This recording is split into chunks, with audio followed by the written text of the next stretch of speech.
voiceover as if dictating the beginning of a book. Chapter 1. He adored New York City. He idolized it all out of proportion. No, make that. He romanticized it all out of proportion. Yeah. To him, no matter what the season was, this was still a town that pulsated to the great tunes of George Gershwin. Let me start this over. Chapter 1. He was too romantic about Manhattan as he was about everything else. He thrived on the hustle of the crowds and the traffic. To him, New York meant beautiful women and street-smart guys. Corny. Too corny for, my taste. More profound. Chapter 1. He adored New York City. To him, it was a metaphor for the decay of contemporary culture. The same lack of individual integrity that caused so many people to take the easy way out was rapidly turning the town of his dreams into, too preachy.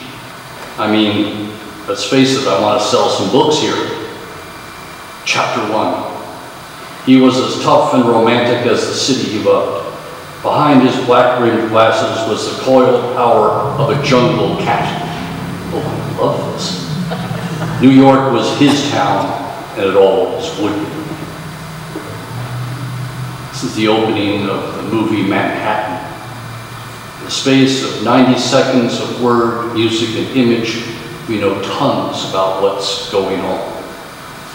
Many good stories tend to start memorably with a variant of a scene where one day something happens. Maybe these. On a bright, cold day in April, the clocks were striking 13. Or Marley was dead. Or he was an old man who fished alone in a skiff in the Gulf Stream, and he had gone 84 days now without taking a fish. Or Mr. and Mrs. Dursley of number 4 Privet Drive were proud to say that they were perfectly normal, thank you very much. Or, this is the only one I haven't read, it was the day my grandmother exploded.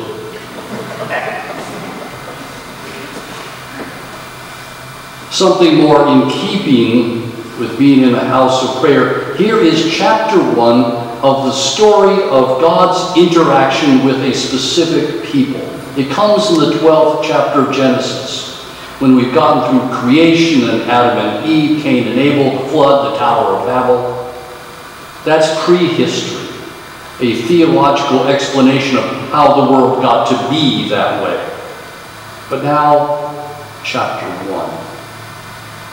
Now the Lord said to Abram, go from your house, and your country, and your kindred, and your father's house to the land I will show you.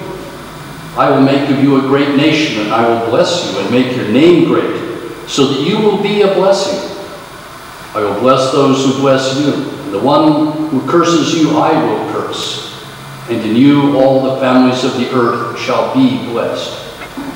So Abram went as the Lord had told him, and Lot went with him. Abram was 75 years old when he departed from Haran. Abram took his wife Sarai and his brother's son Lot, and all the possessions he had gathered, and the persons whom they had acquired in Haran, and they set forth to go to the land of Canaan. The story of Abraham is chapter 1, really, of the whole story of the people of Israel, and in many ways the whole Judeo-Christian tradition. Muslims, too, trace their theological ancestry to here. When Abram left his father and his brothers and set out with Lot, his nephew, that's when things changed for him and for us. Much has been made of the faithfulness of Abram, as he was first called. Commentators and preachers alike extol his belief and obedience to a God who called him out of the balloon without much benefit of history. I mean, really, there was little backstory for him to draw on. Later, when Jacob, his grandson, dreamt of that ladder to heaven, at least he had context, perhaps from his grandfather. But Abram didn't, not in the same way. Preachers and commentators also point to the promise of great blessings for Abram and his descendants. They note how Abram became the model of looking forward to the fulfillment of God's covenant. Well, let's face it, on the surface, that story seems irrevocably biblical to me. It's hardly a common occurrence. But I think there's something more to Abram's story. I wondered if looking around might yield any modern analog for that relocation call, something which might shed light on his situation and ours. Turns out there is. 10 years ago, last month, Hurricane Katrina hit the U.S. southern coast and New Orleans in particular. The initial windstorm and subsequent flooding took over 1,000 lives and caused over $100 billion of damage. It was the costliest natural disaster in our history. If you lived there, it turned your world upside down or inside out, depending. Thousands upon thousands of people were forced out, and many of them have not returned. They were, in the course of a very few days, forcibly resettled. Now, some of these people were coming out of prison, and a university sociologist was interested in what happened to them. Normally, when prisoners are released, they will return to their former neighborhoods, and in very short order, almost all will revert to their old ways of fitting into that neighborhood. This means they are often returning to a place and a life of trouble with each other and with the law. But what happened to these former prisoners when their neighborhoods weren't there for them to return to? Normal rates of recidivism in that area ran 60%. 3 out of every 5 people who did prison time once will do it again, and fairly soon. What investigators found was startling.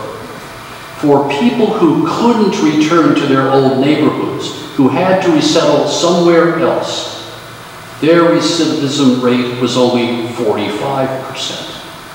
That's a huge difference. They moved away, and many of them did better. One 50-year-old former inmate put it this way: I grew up in Arkansas. I didn't have a good childhood.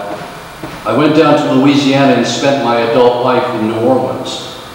I got in trouble. I went to prison. After prison, I had to go to Houston. Now, I hate that the storm came because a lot of people died in the storm, but guess what? That was probably the best thing that could have happened to a lot of people, because it gave them the opportunity to reinvent themselves if their life wasn't going right.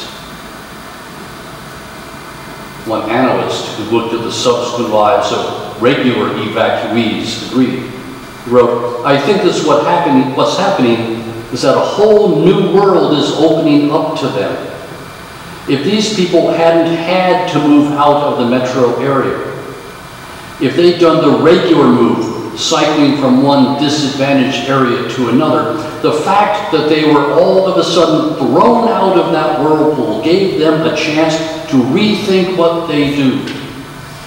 It gave them a new option, a new metro area that might have more neighborhoods in better shape.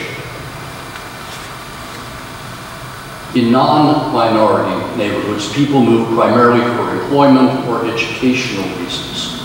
But in the poor areas of New Orleans, as is generally the case, poor families had lived in the same place for generations. They, their parents, and their grandparents had never moved.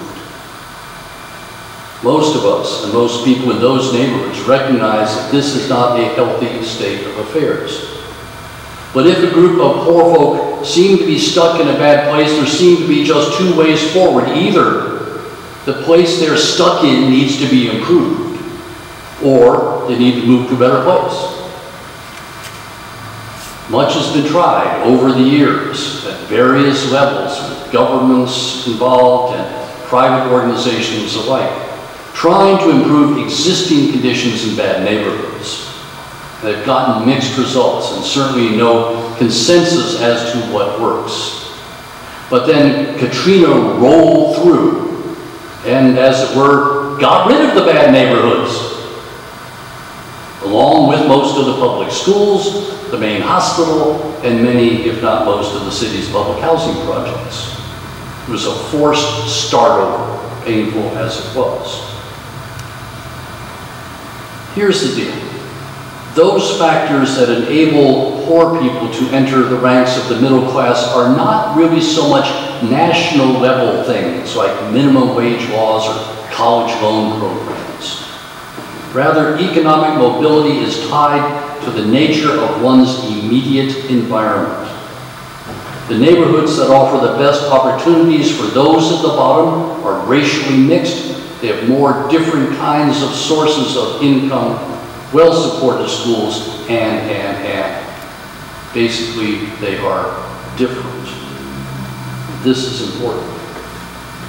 When people coming out of prison returned to their old neighborhoods, what had happened? They heard the voices they had always heard, and they led the lives they had always led.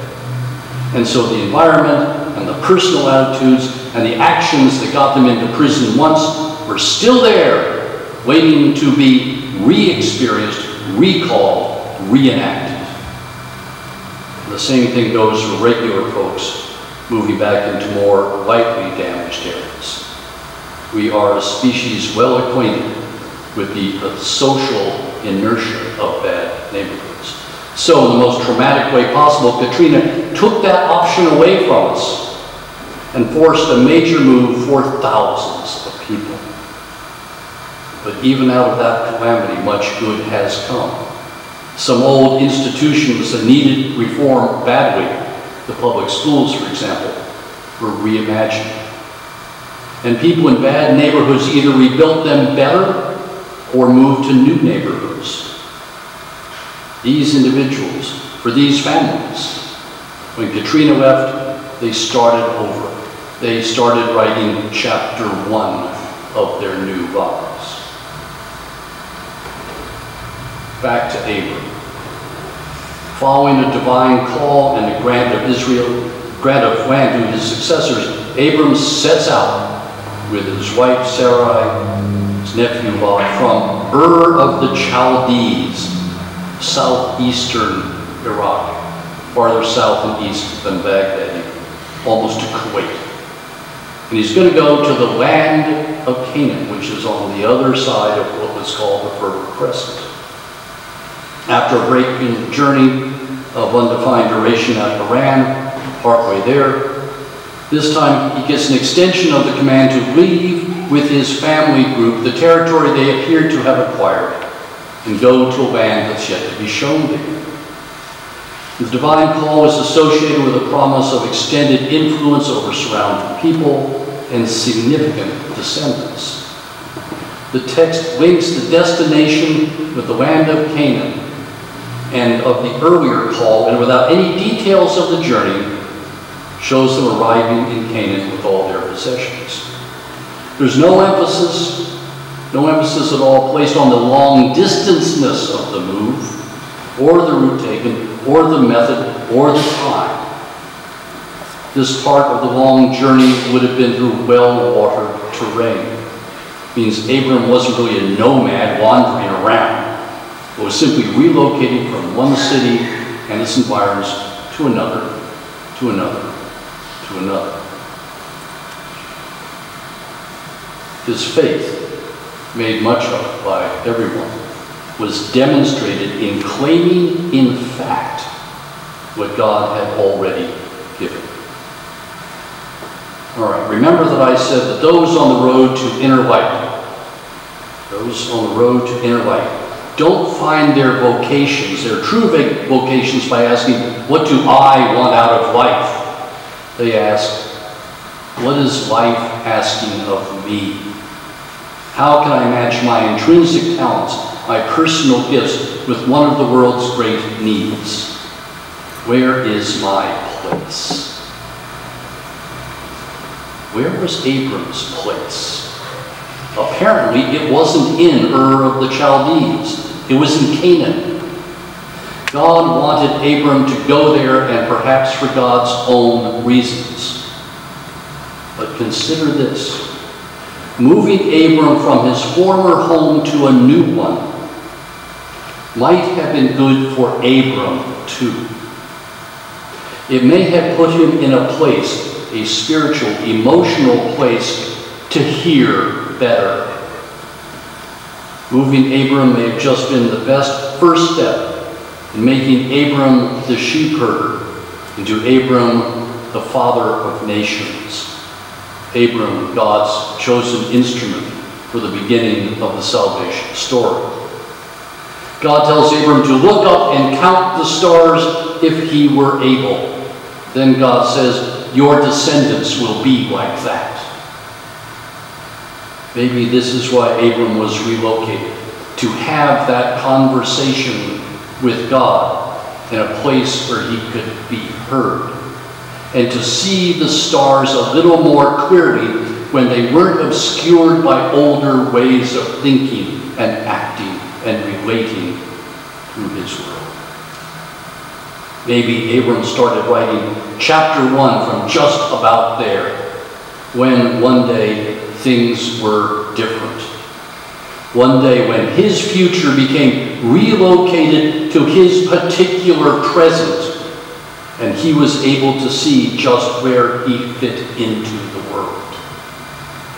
Abram believed God, it is written, and it was reckoned to him as righteousness. Here's the deal, friends. There is always chapter 1 in the book of our lives. That is, we have a choice. We are all capable of deciding where our story starts, the one we want to tell, the one we want to be remembered. The full narrative, of course, stretches backwards to before the time we entered the world, and it also extends beyond the present moment to the next, to the next, to the next. But where we say it really starts can make all the difference in the world. Today, this day, can be chapter 1 of the great story of the rest of our lives. Maybe this is the day.